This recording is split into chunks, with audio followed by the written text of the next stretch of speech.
And then you were talking about the issues of healthcare.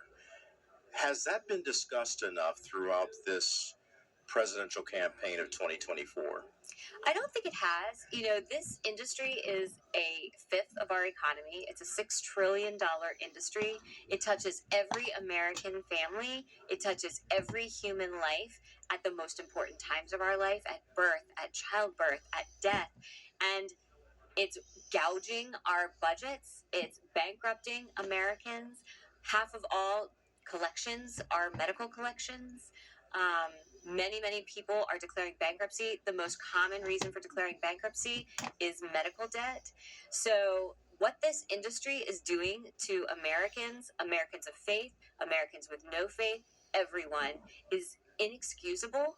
And it's, I would argue, the most important issue in our country, because not only is it a financial importance, but it's a spiritual importance. And we're starting to see some conversation around how these industries are killing us for profit, or exploiting us for profit, or harming our bodies for profit. We're starting to see talk about that in the presidential campaign, and I appreciate that. For once, it's like a miracle to hear people talking about it. Yeah, and the fact that many Americans are going through the problem, but they're not hearing it from their political leaders in terms of how to solve the problem, I find that troubling. Yeah, we are the sickest, most medicated population in human history. Wow, say that again. We are the sickest, fattest, saddest, most medicated population in human history.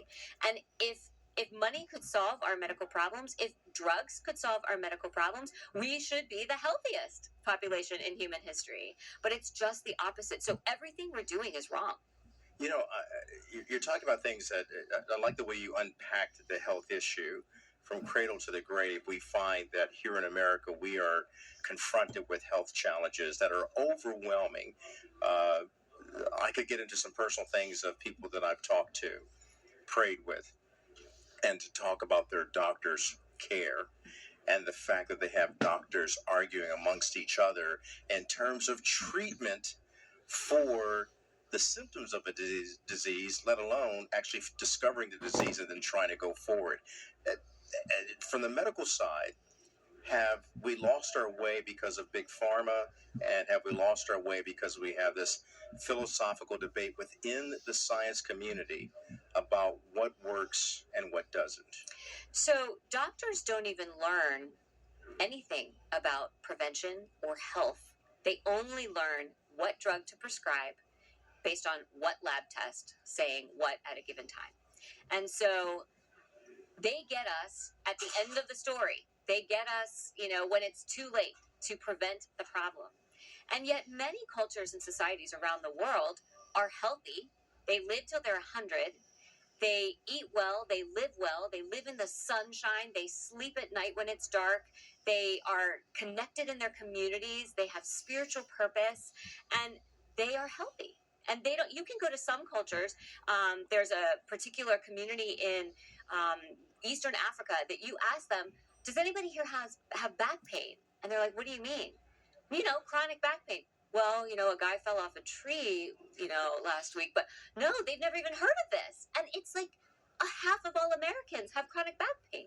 So depression, mental illness, like, we don't know what health is. We certainly don't know how to achieve it with our modern medicine that we think is the greatest in the world. We somehow think that we have the best in the world. We have the absolute worst system in the world for generating health.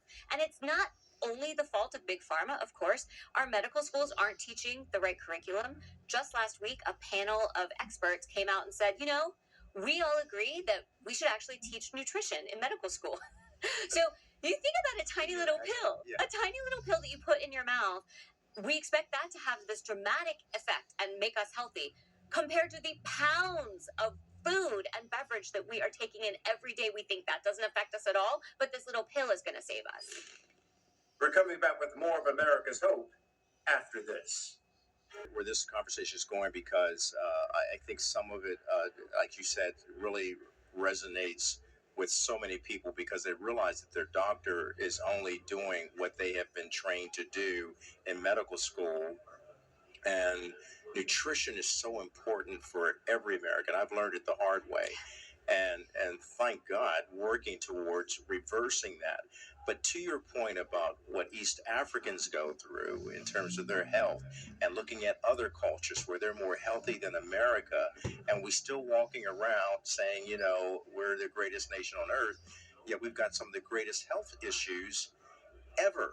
And so it's almost like you're a mom preaching to your kids, go get your health taken care of. How can we become more proactive ourselves? Right, and that is the answer, because these industries and our doctors are not coming to save us. They're just mechanics. They can put you back together when you're broken from a car accident, you've got bones sticking out of you. They're really great then. You want to be in an American emergency room at that moment. But every other time you want out. You don't want to be there. It's not safe. And so when that same community in East Africa, they do everything wrong according to our nutritional experts. They eat the beef from cows that they herd, they drink the cow's blood and the cow's milk, and that is literally their entire diet. That is all. And they are the tallest people on earth, they are the strongest and most healthy. So even if our medical students start learning nutrition for once, will they learn the right nutrition? Will they be telling us to eat more vegetable oil, otherwise known as industrial seed oils that are not found in nature, and stay off that butter and stay off that cholesterol and stay off all the animal products and natural and whole food products that humans have been subsisting on for centuries and millennia? Will they get it right? I don't believe it. So you're absolutely right to say, we have to figure this out ourselves. And so many people are starting to do that. And I really appreciate the new long form podcast structure where you can have people like Callie Means and Robert Kennedy Jr. and, people who are going on and really teaching about nutrition, and we're having to learn it ourselves. Just like you, I've had to learn it myself and study myself to try to figure out what's actually true about food and health. We all have to do that because nobody's coming to save us, and the government is telling us the opposite of what's true. And that's dangerous because so many of us rely or have depended on the government to always steer us the right way. It's an abuse of power. It's an abuse of power, not just by the doctors, but by the government regulators and recommenders. Yeah. So what's your message to America about cleaning up our mess? Yeah, what I would say is, if your great-grandmother wouldn't recognize this product as food, don't put it in your body. if she wouldn't know how to make it, then don't eat it. So ultra-processed food, everything in the middle of the grocery store, stay away from those aisles. Stick to the outside with the dairy and the beef and the seafood and the fruit and vegetables. Stick there. When you went there and talked about your grandmother, I kept thinking when I would get sick, my grandma would give me cod liver oil. That is the best. Cod liver oil is making a resurgence. I have some in my fridge at home. I give it to my kids every day. God bless you for that. Yes. And they're holding their nose while they drink. Yes.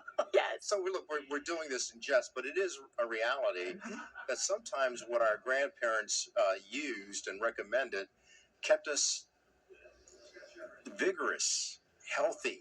Not just sometimes. Alert. Yeah, all the time.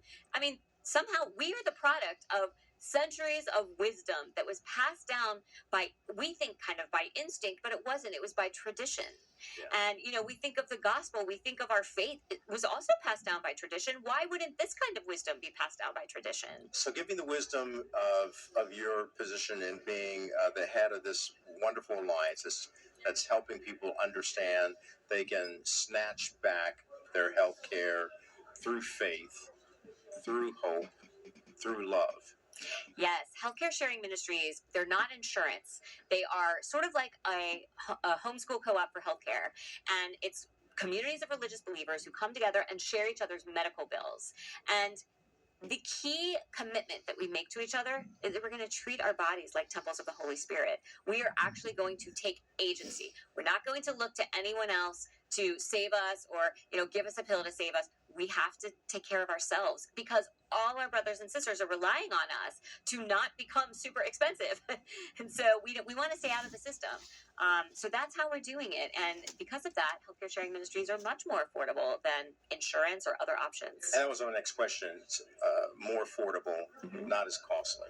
Right, usually half the cost of insurance, and without all the moral objections like the mandates on gender mutilations and abortion. I know you got a lot of people to talk to, but I want to get to this real quickly. The healthcare sharing industries, you can also rely on your insurer to pray with you. Well, we're not an insurer, but yes, Well, we I mean, rely on our communities to pray with us. I mean, healthcare is so intimate. You're so vulnerable at those moments. You don't want some bureaucrat from your insurance company or the giant corporate hospital system in that exam room with you. You want your brothers and sisters in Christ. And so, yes, it is a much more human way to do healthcare. and as you look at the campaign that's coming up, the election that's coming up, November 5th, what are your concerns? Well, I'm encouraged, actually, certainly on the Make America Great Again side, because the Make America Healthy Again initiative is totally nonpartisan. It's it's touching everyone at where they live.